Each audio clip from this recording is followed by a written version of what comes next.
Hi, it's Ray here. I've got another strange story from my time in Vietnam for you. You might notice that when the visuals of some of my stories, I put in pictures of beautiful places in Vietnam and sometimes not so beautiful places. So just have a look at that as we go. By way of explanation, a little bit of background before I go into this story. A lot of people who haven't been to Vietnam are amazed to find that a lot of people in Vietnam are Catholics. That is, they are Christians, and particularly in the south and in the area where this story is located and where I worked and lived in Vinh Long, a lot of the people are Catholic, quite a lot, probably well over 50%. So anyway, let's get on with this story. In the little college where I was working in Vinh Long, it had an association with one of those all-American Bible-bashing do-gooder volunteer teacher and religious indoctrination churches of Mississippi Burn Them Niggers International Organization, Cooperation and Conversion Society. Of course, that's not their real name, but I think you probably get the idea. Every year, this obviously convert 'em outfit sent about 6 trainee teachers or pastors to Vinh Long to give free American lessons, all Bible-based, I found out. To the uninitiated, I need to point out that religious instruction of any type in colleges and schools in Vietnam is a serious offence, and several missionaries have been deported just before this event took place. Anyway, the local director of the college, who is, by the way, a Catholic, sees the value in the free teachers, so welcomes the idea. Can't falter on that. Free teachers? Yeah, go with it. So it was with much hullabaloo that we prepared for the coming of the Americans from across the sea to do some free teaching.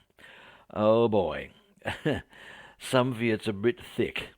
Even the director could not see that these folks were born-again Christians of the ultimate degree, and that their only aim was to gain the souls of as many people as possible. They started their lessons with a prayer and ended it so. Oh, holy hell, thinks me. These dudes are going to get us in heaps of trouble. Their lessons were all Bible stories, and they were so indoctrinated that they really believed they were doing wonderful things for the poor heathens. They even had a concert at which they sang hymns and gave out Bibles. I suggested to them that to give one to the local police head honcho who attended would probably not be a very good idea, but they gave him one, along with a blessing directly from God. Dangerous indeed.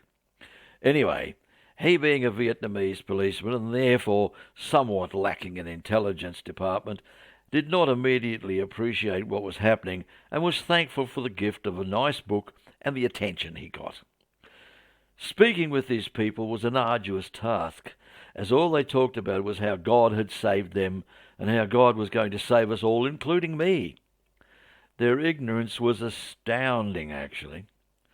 One conversation I can recall with Brother Michael went something like this, and excuse my poor attempt at a Southern American accent, okay? Well, Ray, where y'all from then? I'm from Australia, Brother Michael. Where are you from? I'm from Mississippi, and that's in God's land, USA. God bless America. Wonderful, Michael. So can you tell me about your teaching methodology? Methodology? Yeah, methodology. Oh, hell. We just tell them about morality and how they can embrace the Lord and save their souls. By the way, Ray, how can you all talk so much English? What do you mean, Michael? How can you speak such good English when you all come from Australia? You sure can talk American good, Ray. It's called English, Brother Michael, and it's the language that has been adopted by the USA as its official language, because most USA people trace their origins back to Europe. Yeah, Ray, but you can speak it real good.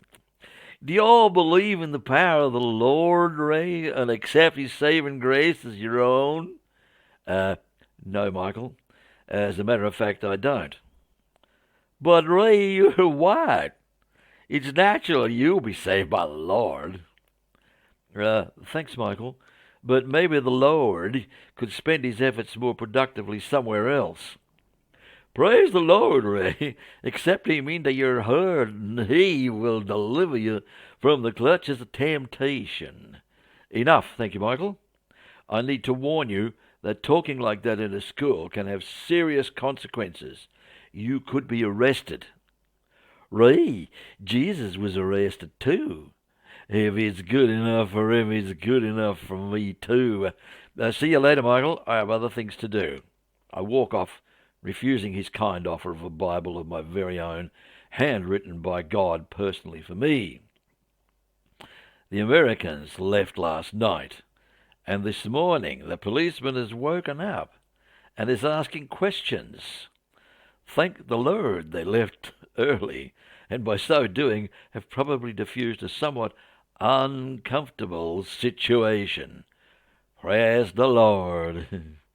Hey, don't forget to give me a like if you like what I'm doing here, because it encourages me to continue telling some of my personal stories. Thanks a lot. Bye for now.